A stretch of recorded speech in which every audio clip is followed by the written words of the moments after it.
dari kota tujuan wisata Tanjung Enim. Tanjung Enim Radio.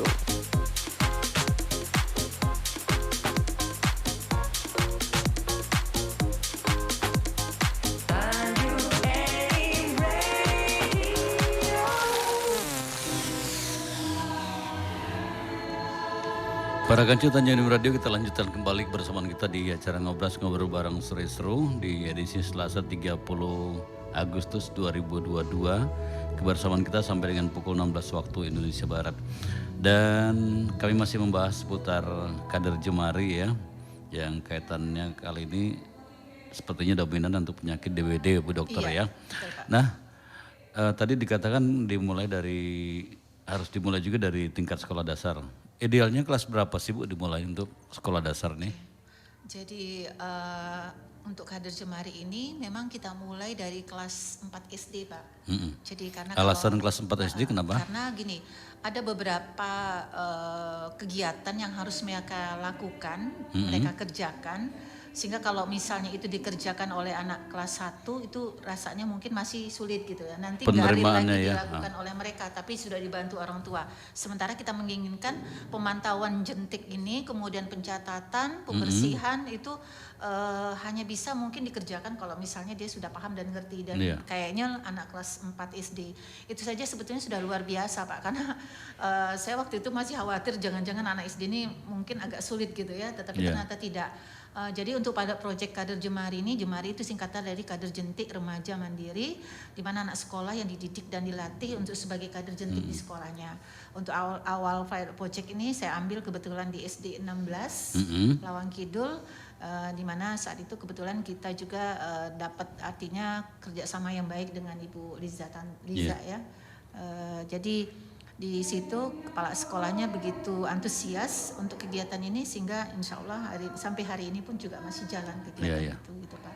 Oh jadi, nah tadi sempat disinggung untuk kasus DBD ini kan untuk daerah-daerah yang semi perkotaan ya. Iya. Jadi kalau antara Muara Enim, Tanjung Enim seperti itu. Sebenarnya alasan yang paling mendasar apa sih Bu kok DBD ini dominan di daerah-daerah seperti itu? Iya, sesuai dengan habitat dari, kan kalau demam berdarah ini kan Aedes aegypti ya.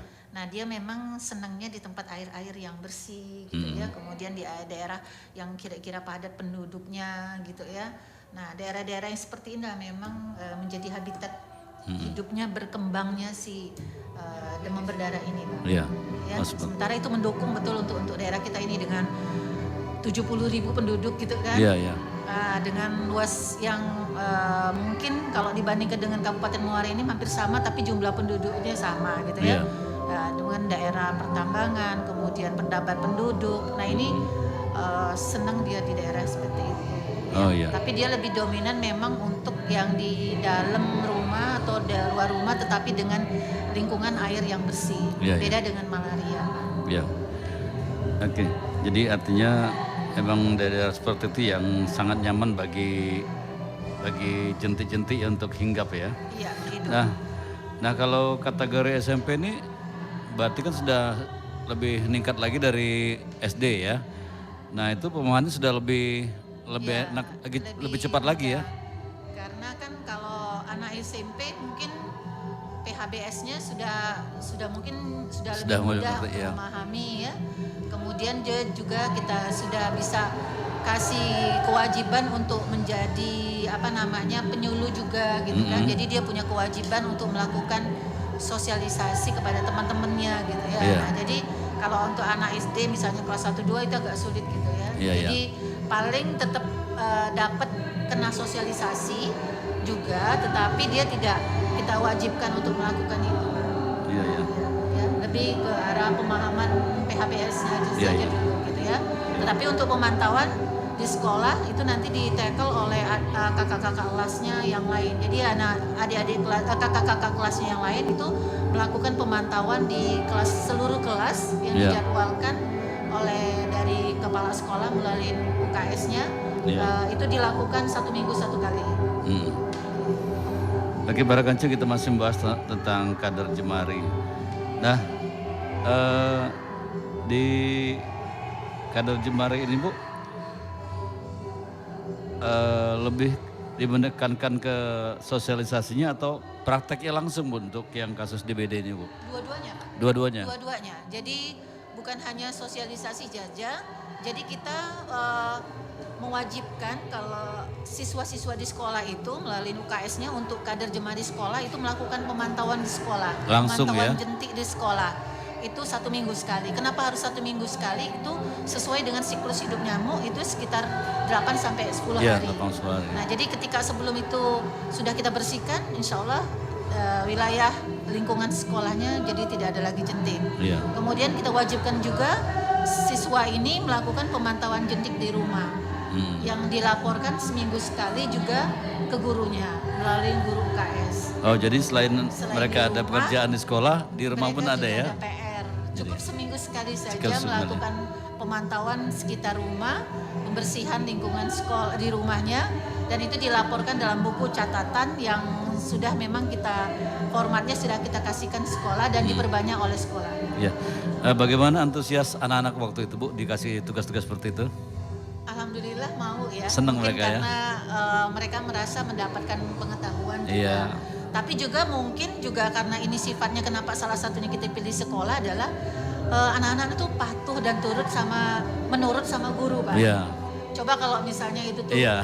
orang tua kan mungkin agak sulit. Agak beda Bu ya? Tapi karena ini dijadikan PR oleh Iya. gurunya. Tugas sekolah ya? Tugas sekolah masuk include menjadi tugas sekolah. Mau tidak mau Iya, mereka ikut. Memang semuanya harus kita tanamkan dengan cara mungkin melalui dipaksa sedikit ya, tetapi lama-lama mungkin saya harapkan kalau ini menjadi bagian dari perilaku, menjadi kebiasaan, insya Allah menjadi perilaku mereka ke depan. Iya. Nah, hasil dari pekerjaan anak-anak di sekolah maupun di rumah tuh pada saat pelaporan lihat pihak puskesmas juga artinya melihat langsung, bukan Jadi, hanya mendapat catatan dari guru-gurunya. Ya, kita ada kegiatan namanya monitoring. Monitoring ya. Kita lakukan minimal 3 bulan sekali, tetapi pencatatan sebulan sekali pelaporan itu dilakukan oleh guru UKS ke puskesmas. Iya.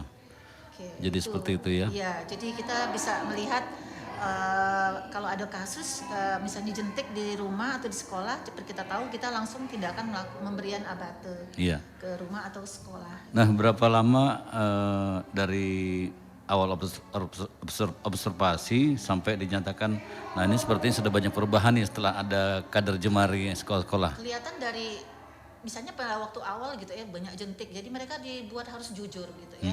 Jadi kita di sini memang tugas sekolah, tetapi di situ tidak membuat mereka harus bohong gitu ya. Misalnya ada jentik dibuat tidak ada. Jadi itu sudah ditekankan dari awal. Ini tidak apa-apa, tidak akan mempengaruhi nilai gitu ya. Kalau misalnya di rumahnya ditulis positif ada jentik, justru kita akan melihat awal-awal nggak masalah, dan itu terlihat waktu awal tuh catatannya penuh dengan positif jentik gitu ya, misalnya ya ketemu. Tapi setelah kita lakukan follow up monitoring itu kelihatan lama-lama mereka yang tadinya positif berubah jadi negatif. Negatif gitu ya. Kemudian ketika lakukan tindakan pembersihan apa saja yang dilakukan mereka seminggu itu, misalnya membersihkan kamar mandi, membersihkan gentong dan sebagainya, atau membuang air di dalam pot bunga ini kayak gini nih. Nah ini ini salah satu contohnya seperti ini. Ini dibuang seminggu sekali oleh mereka. Jadi hal-hal sederhana tapi sebetulnya itu mengandung manfaat yang luar biasa. Iya, iya. Gitu ya. Oh, seperti itu ya. Dan untuk urut-urutan atau di sistem pembersihan itu dari puskesmas diajarkan atau memang sudah ada rundown-nya semacam itu? Jangan dijawab dulu Ibu, nanti kita lanjutkan kembali setelah pesan berikut. Tetap di Tanjung Enim Radio.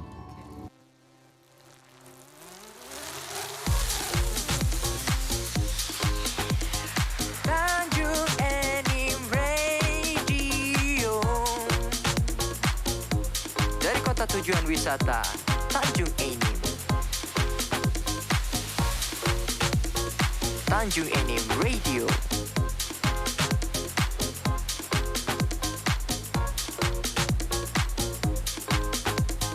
Tanjung Enim Radio.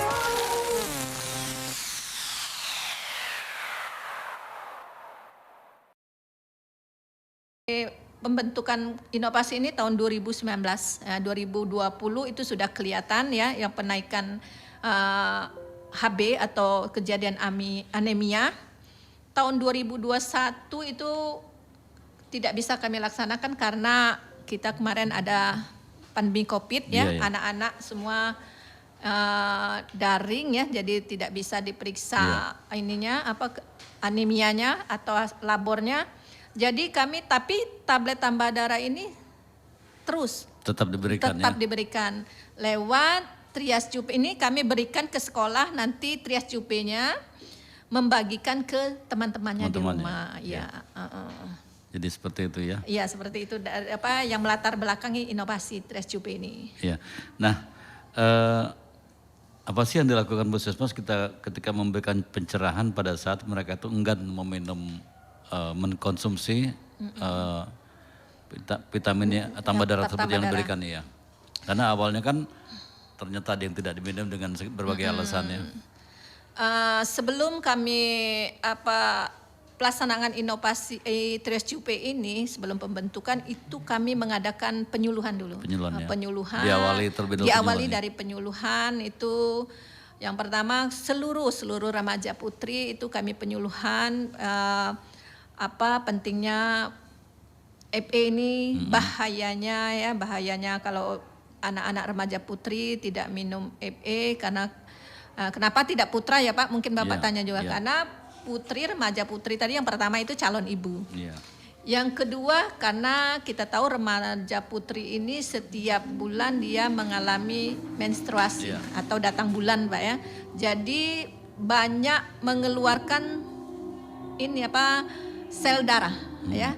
Ya, jadi itu makanya remaja putri perlu penambahan tablet tambah darah. Nah, itu yang pertama bahayanya untuk ke depan tadi sudah kami sampaikan itu jika yang pertama saat ini bahayanya anak-anak kan kalau dia kurang darah itu kan bisa mengalami namanya letih lesu, pusing ya, lemah, lunglai itu ada disebut dengan 5L itu yang untuk yang sekarang. Untuk yang kedepannya itu tadi bahayanya kalau dia sudah jadi calon ibu atau hamil waktu itu bahayanya lebih bahaya lagi.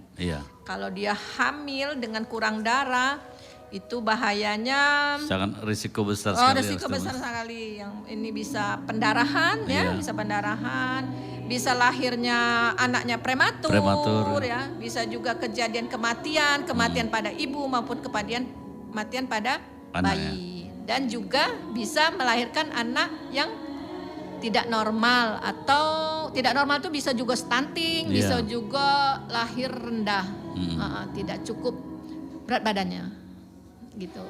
Nah, sebenarnya dampak yang paling positif yang signifikan dengan inovasi ini apa Bu? Dampak yang jelas, dampak yang signifikan tadi yang pertama tadi telah saya sampaikan yaitu kejadian anemia berkurang penurunan kejadian anemia pada remaja putri yang tadi dampak dari kalau anemia tadi sudah saya jelaskan. Yang kedua artinya program Puskesmas itu pemberian tablet tambah darah tadi benar-benar diminum oleh remaja putri dengan pengawasan teman-temannya tadi. Itu dampak yang signifikannya. Artinya sudah banyak perubahan ya. Iya, sudah banyak perubahan.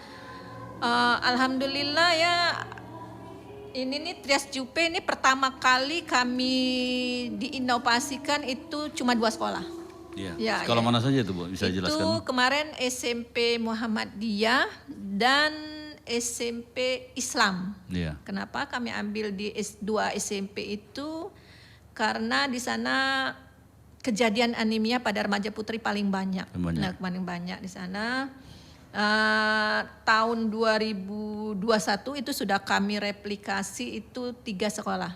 3 sekolah SMP Negeri 2 yang Tegarrejo, SMP 2 Tegarrejo, sama SMA Negeri Lawang Kidul dan MTS Madrasah Tsanawiyah Negeri. Kedepannya ada rencana ke sekolah-sekolah lain juga diadakan seperti ini? Alhamdulillah ini sudah kami rencanakan kemarin di dana operasional Puskesmas itu seluruh SLTP dan SLTA yang ada di Cawang ya? Di Lawang Kidul kita replikasi. Masih ada lagi yang disampaikan berkaitan dengan season pertama ini Bu? Untuk trias cup ini banyak ya yang terlibat Yang pertama lintas program itu kami melibatkan program di puskesmas itu promosi kesehatan karena ini perlu promosi ya. Betul, ya. Promosi penyuluhan ke sekolahan, advokasi ke sekolah ya. Yang kedua yaitu program farmasi karena kita ini perlu pengawasan dari kawan-kawan apotek ya. Kawan-kawan farmasi itu obatnya termasuk aman atau memang itu sudah aman tapi kita kan lebih meyakinkan lagi dari kawan-kawan apotek. Yang ketiga yaitu gizi ya, yang pertama gizi. Yang keempat yaitu program remaja karena anak SLTP dan SLTA itu termasuk anak-anak remaja. Remaja. Untuk lintas sektornya kemarin kami waktu rapat lintas sektor di puskesmas itu Pak itu sudah disosialisasikan oleh Pak Camat. Terus dinas pendidikan yang terutama ya dinas pendidikan karena dia membawai sekolah, kepala sekolah itu sudah advokasinya. Nah kemarin kami baru mengajukan proposal ini Pak, proposal ke PT PAMA karena apa Pak? Kita ada hambatannya itu stick untuk pemeriksaan HB tadi Pak. Karena kita tahu anak-anak remaja putri di Kecamatan Lawang Kidul itu banyak Pak. Jadi ketersediaan stick di puskesmas itu terbatas. Jadi kami nanti mudah-mudahan di ACC oleh Pak CSR PT PAMA Persada ya proposal kami karena ini tujuan daripada inovasi ini sangat baik untuk kedepannya. Baik Bu Puji, kita jeda sebentar, kita akan lanjut kembali setelah pesan-pesan berikut ini.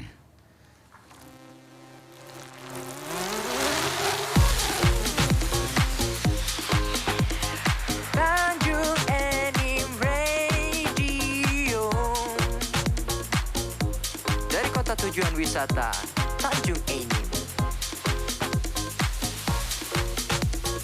Tanjung Enim Radio.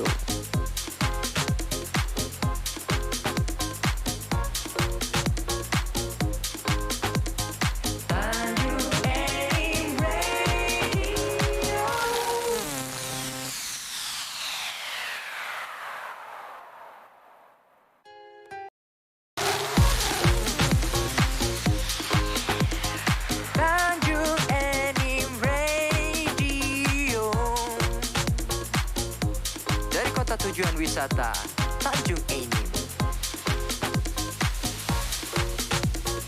Tanjung Enim Radio.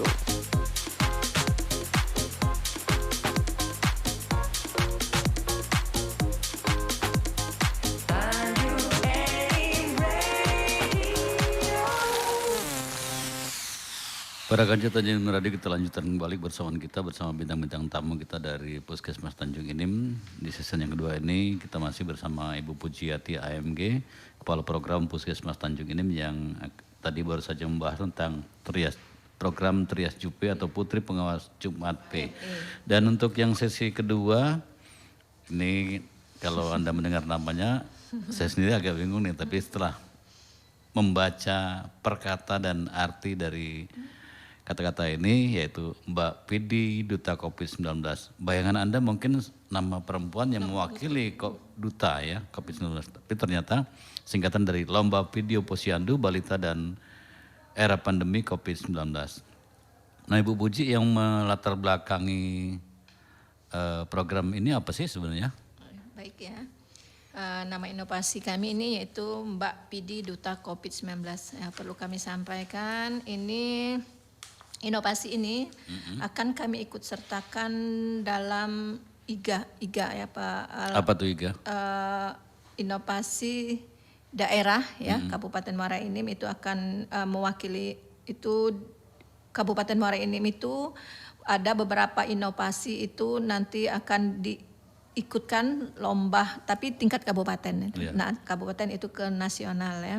Jadi artinya ini awalnya diseleksi dulu ya? Iya diseleksi. Enggak seluruh inovasi itu, tapi ada indikator penilaian yang masuk dalam IGA. Selanjutnya nanti kami akan masukkan juga Mbak Pidi Duta COVID-19 ini pada inovator kabupaten maupun provinsi. Mudah-mudahan masuk nominasi. Mudah-mudahan. Amin. Iya. Benar tadi kata Pak Redi Mbak Pidi ya, seperti nama Mbak ya, nama ini Mbak nama cewek ya. Yeah. Nah, Mbak Pidi, Mbak itu artinya lomba, Pidi video ya, Duta itu Posyandu Balita, Covid itu era pandemi Covid-19 ya.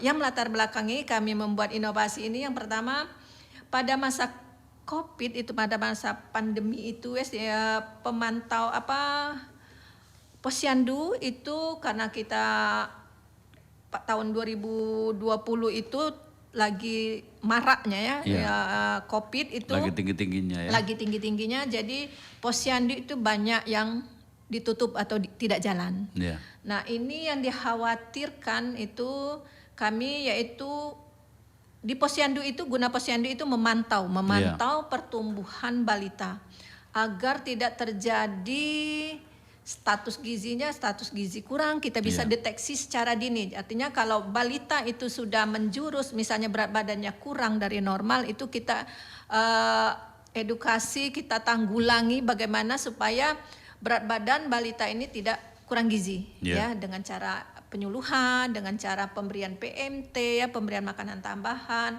Nah, kalau ini pada masa Covid itu kan posyandu tutup ya, tidak dibuka, ibu-ibu juga takut karena di posyandu itu kan melibatkan orang banyak. Banyak itu karena pada masa pandemi kita takut kalau pada berkerumun itu bisa tertular.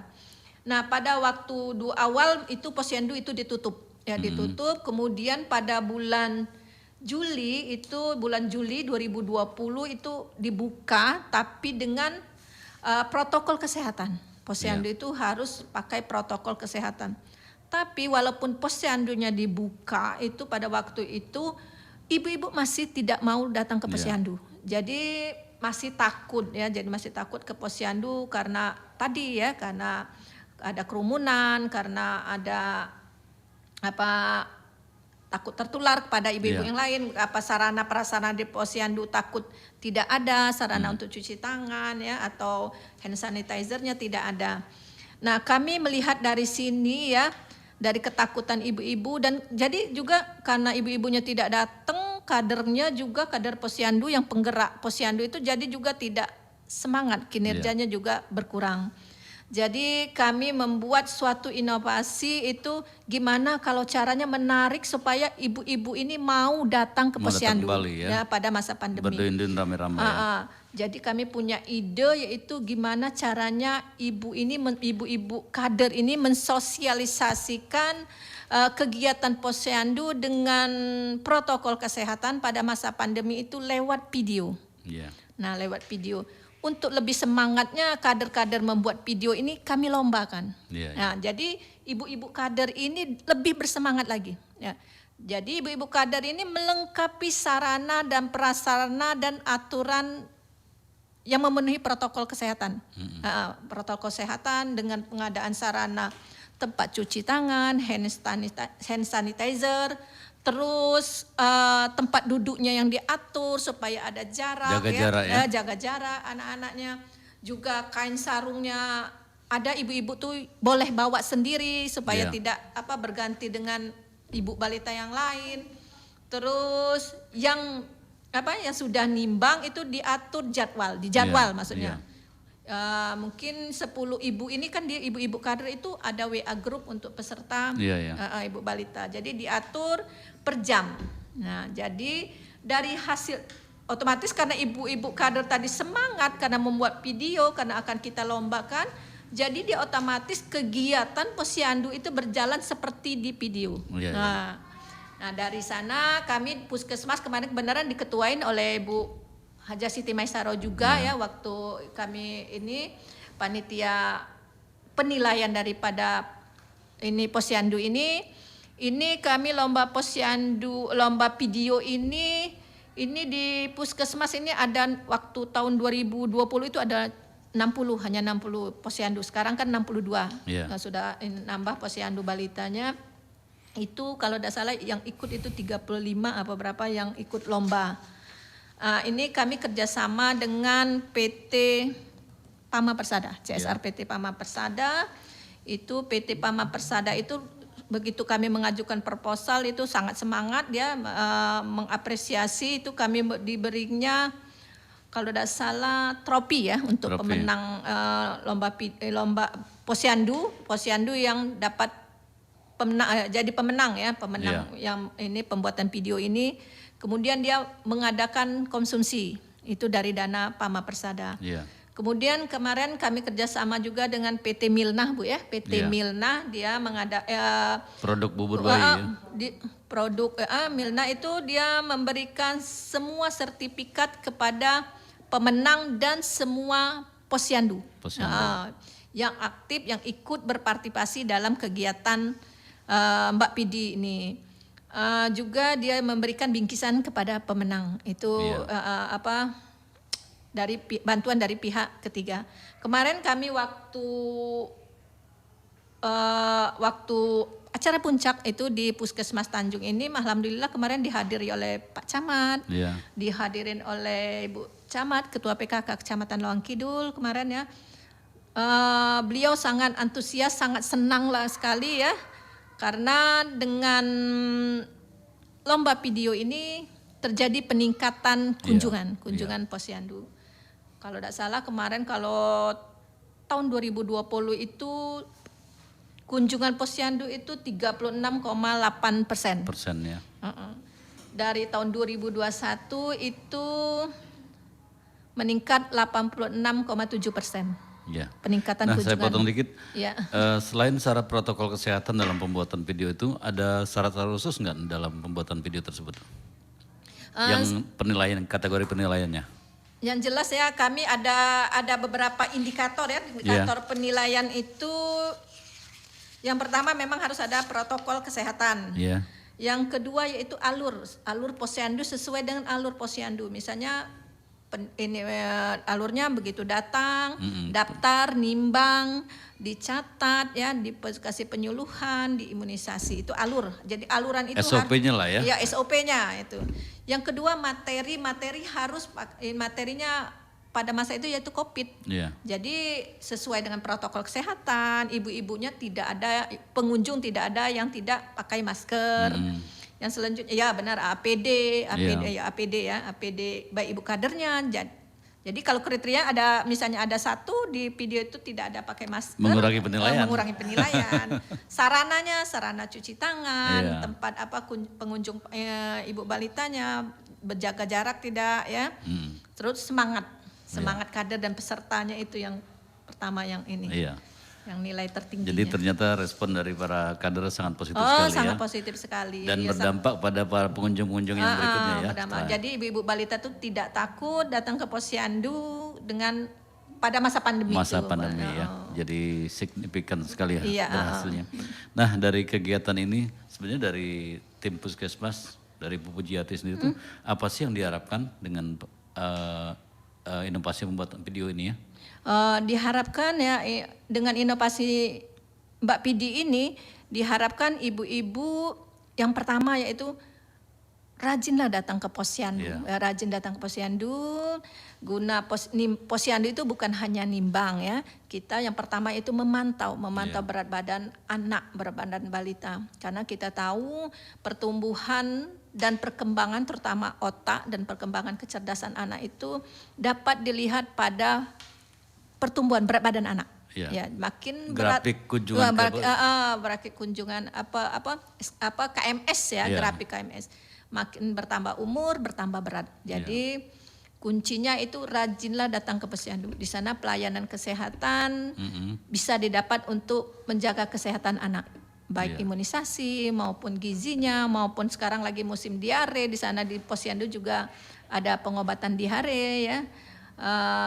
Terus pemeriksaan ibu hamil bisa didapatkan di posyandu. Ya, nah sekarang pertanyaan yang terakhir nih ya, apa sih yang menurut kacamata dari pihak Puskesmas yang membuat ibu-ibu ini agak enggan untuk menimbang bayinya dengan berbagai alasan mungkin? Untuk ibu-ibu ini enggan menimbangkan berat bayinya, biasanya di posyandu itu kalau sudah imunisasi sudah tidak mau datang lagi. Dianggapnya selesai ya? Selesai, dianggapnya selesai karena dia ibu-ibu balita ini tidak tahu manfaat daripada menimbangkan berat badan anaknya ke posyandu. Taunya timbang sudah, padahal itu ada. Ini kesempatan yang baik. Iya. Ada pesan khusus untuk ibu-ibu yang enggan menimbang anaknya? Ibu-ibu balita ya, ada pesan khusus kami. Anak adalah harapan kita, adalah masa depan kita ya. Jadi kalau kita ingin melahirkan anak atau mendapatkan anak yang cerdas ya, sesuai dengan harapan kita, tidak jadi beban keluarga, rajinlah datang ke posyandu untuk menimbangkan berat badan anak, karena dari kita menimbangkan berat badan anak itu kita tahu ya perkembangan dan pertumbuhan anak kita sehat atau tidak. Baik, terima kasih Ibu Pujiati. Sayang sekali waktu dan waktu jualah yang selalu memisahkan kita di setiap kesempatan perjumpaan. Insya Allah lain waktu kita jumpa lagi di program yang sama dan tema yang berbeda. Juga terima kasih untuk Dr. Haja Siti Maisaroh atas kehadirannya. Mudah-mudahan apa yang disampaikan hari ini memberikan pencerahan untuk para Kancil Tanjung Radio yang hari ini gabung di live Facebook kami juga di www.tanjung.radio. Para Kancil, demikianlah ngobrol hari ini. Saya Reddy Smash atas nama kerabat kerja bertugas. Ucapkan terima kasih, sampai jumpa dan wassalamualaikum warahmatullahi wabarakatuh. Waalaikumsalam.